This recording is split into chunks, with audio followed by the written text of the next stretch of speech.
The I Am Discourses by the Ascended Master Saint Germain. Discourse number 22, December 15, 1932. Saint Germain. Invocation.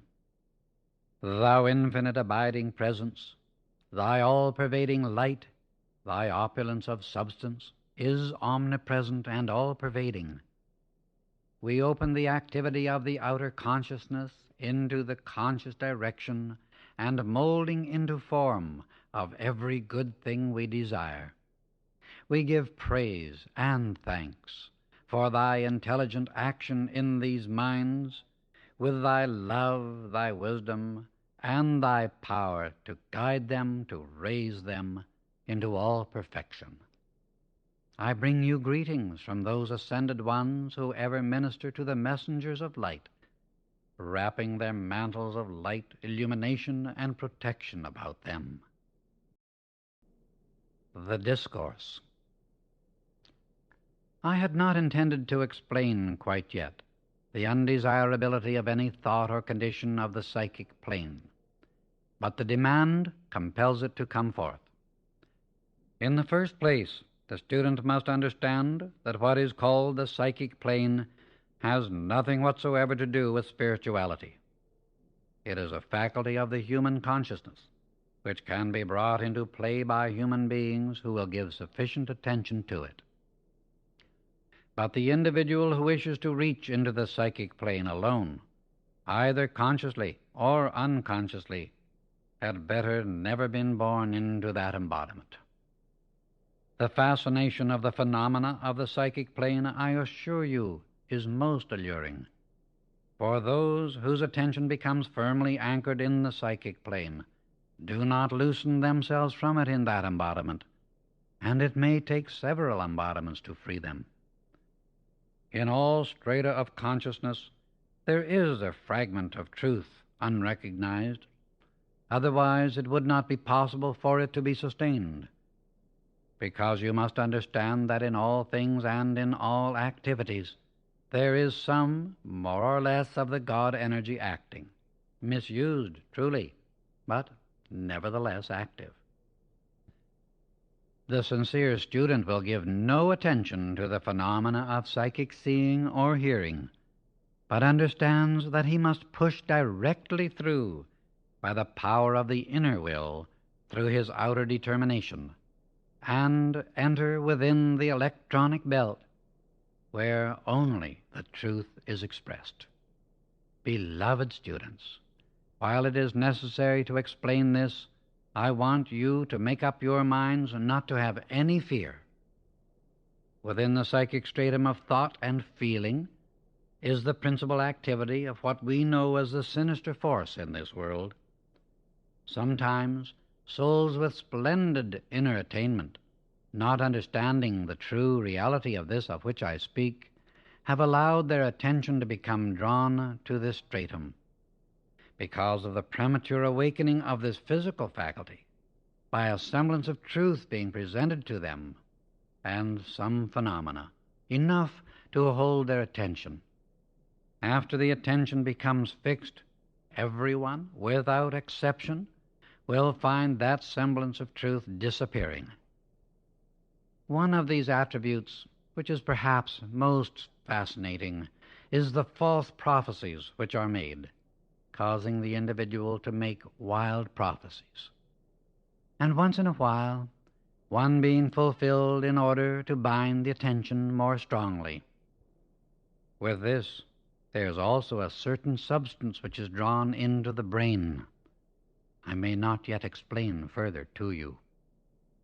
This makes it impossible even for the master to interfere to help the individual, because of his own free will by which he has accepted it.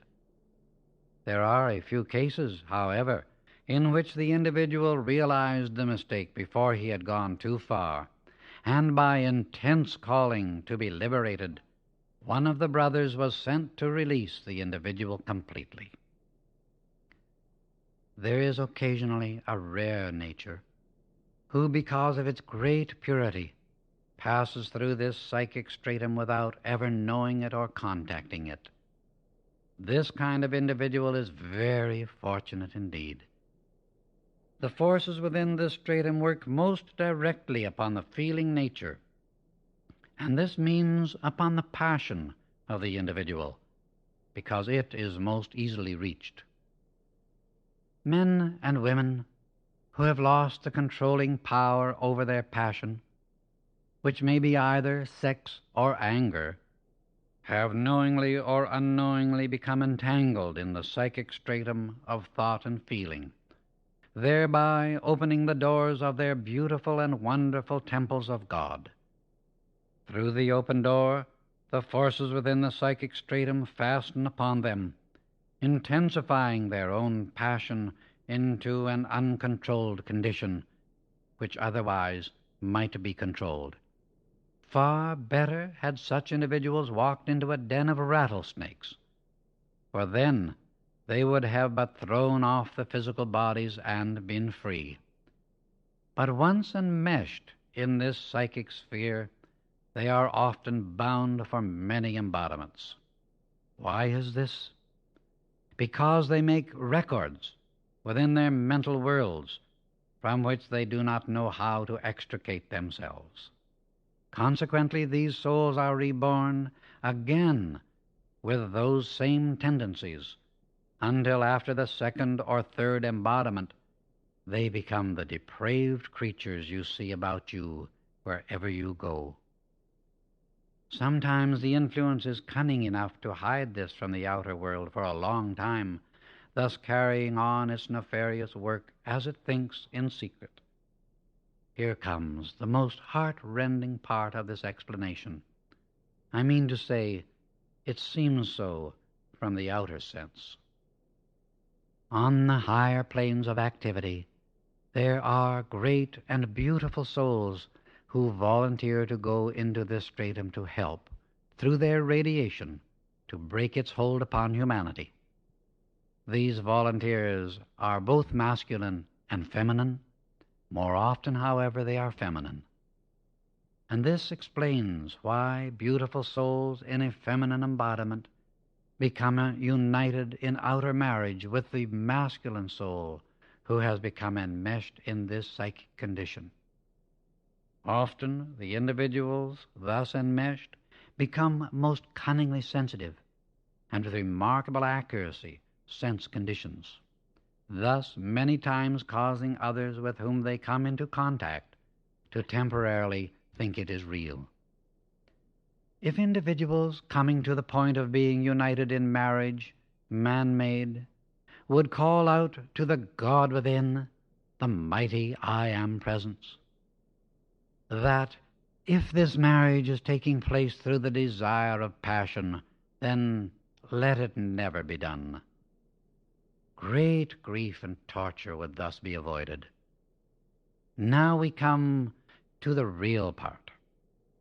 The individuals who, through their own efforts or through instruction being presented to them, get the true understanding of what the mighty I Am Presence means, that it is the true and mighty self, and hold earnestly to it, never again can they be drawn into those discordant things unless from their own volunteering from the higher planes of activity, where they know exactly what they are doing. War periods, more readily than any other, open individuals to this psychic plane. Consequently, it has always been observed that after war periods there is always a greater unleashing of the uncontrolled passion than at any other time.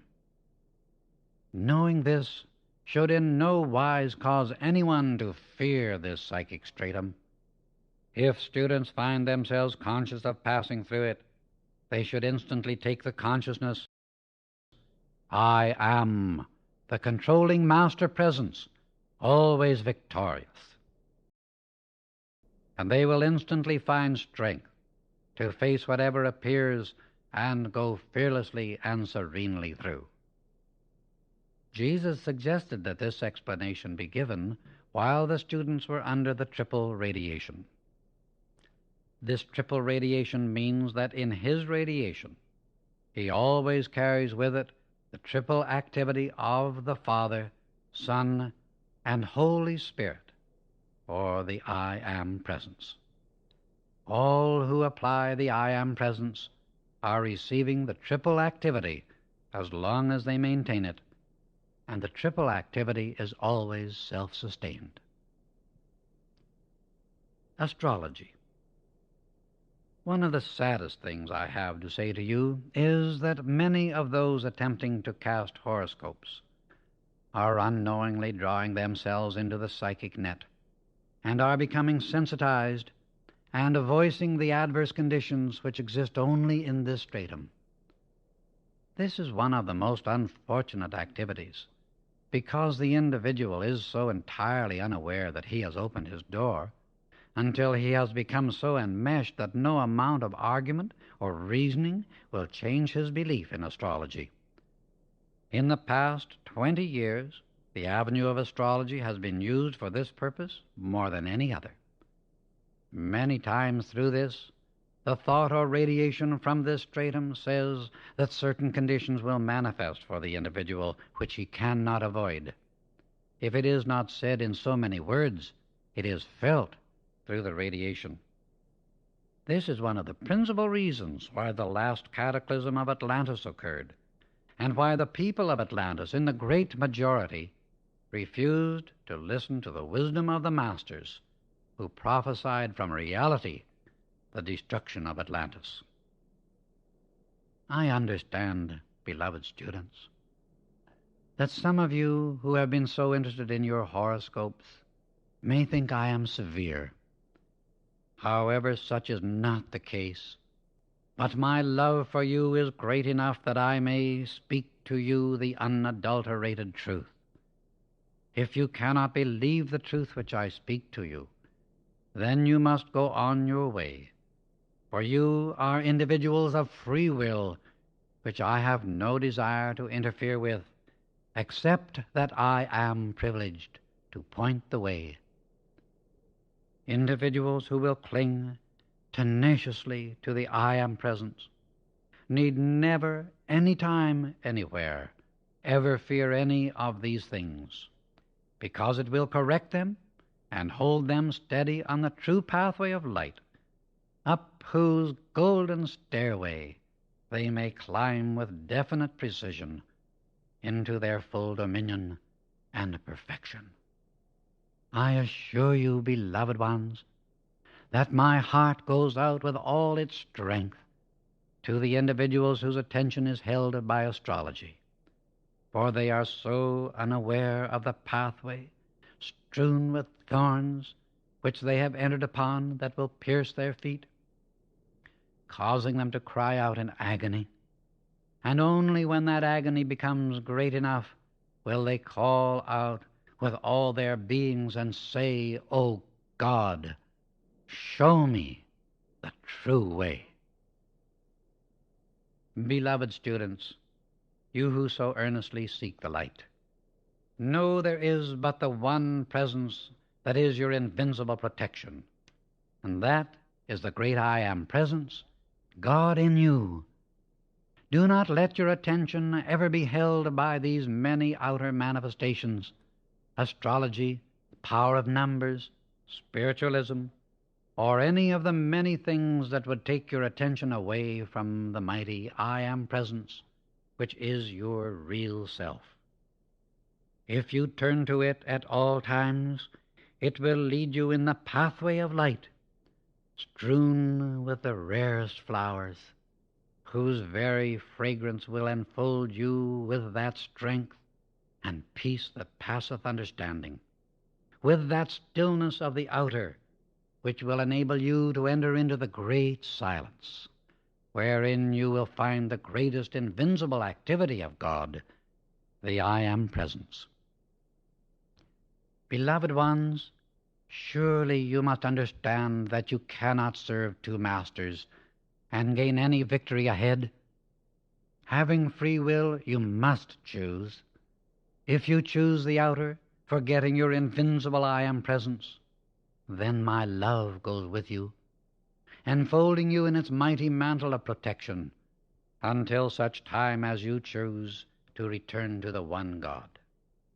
If you choose your I Am presence and adhere to it, then your struggles are soon over, and you will find yourselves moving in that sphere of peace, harmony, and perfection, wherein you look upon the outer world with great compassion, but never with that human sympathy which would stifle your own growth. This reminds us of the old time-worn statement, "Seek ye first the kingdom of heaven, and all the outer things are added, or given into your use under your command." That kingdom of heaven is the great I Am presence, the only reality of you, who is the owner and giver of all created and manifested things. Is it not strange, beloved students, that one will so long wander about in discord and limitation when the master presence of light, the I Am presence, walks by one's side at all times, waiting one's decision to turn to it and receive its radiant, glorious blessings of perfection in all outer manifestation? Such is your privilege, O beloved ones. In spite of all outer activity, the atmosphere of the classes is truly divine. While I am sorry that some have not felt the true importance of their I Am presence, and that they still reach to outer things, I but wait, enfolding them in my love, for they have free will.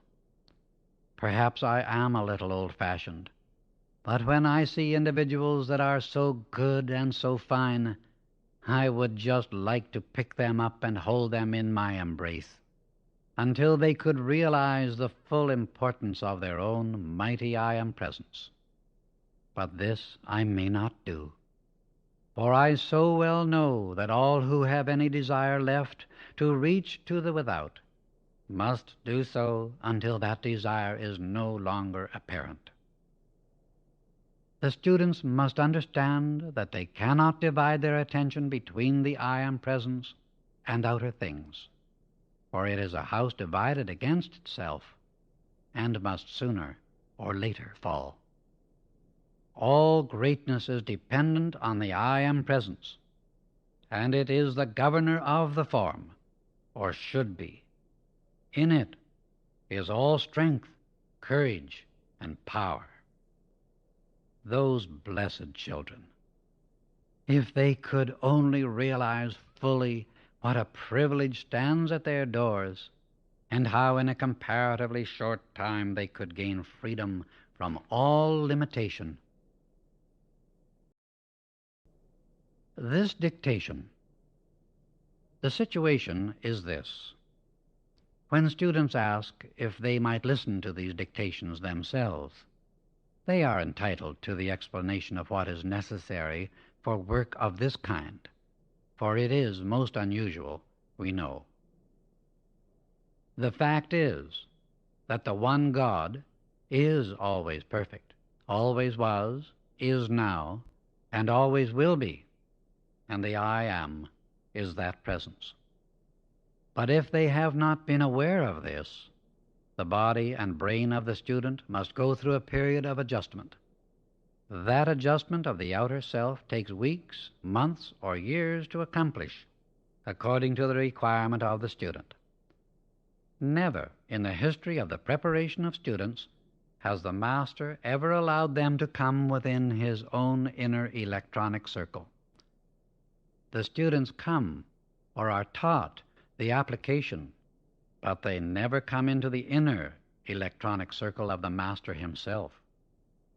The electronic circle prepared here for this work has required 30 years of preparation, and no matter how beautiful the radiation and love of an individual are, we do not have the time to prepare and adjust the atomic structure of the brain and body of the students at this period of world crisis. But with their sincere determination and use of the I Am presence, They will be prepared for the presence of the ascended host. The atomic structure is a mechanical instrument, and the innumerable parts must work in harmony and perfect cooperation with each other. The students do not understand that when a certain definite specific work is to be done, there must be definite preparation for it. For illustration, take one who by nature is endowed with an unusual quality for giving forth lectures in public. If he is to have the assistance of the ascended host, there must be special preparation for it. The individual would be so prepared that from 20 minutes to half an hour before the lectures, that one would be enclosed in a tube of light into which nothing entered except the radiation of the inspiring master.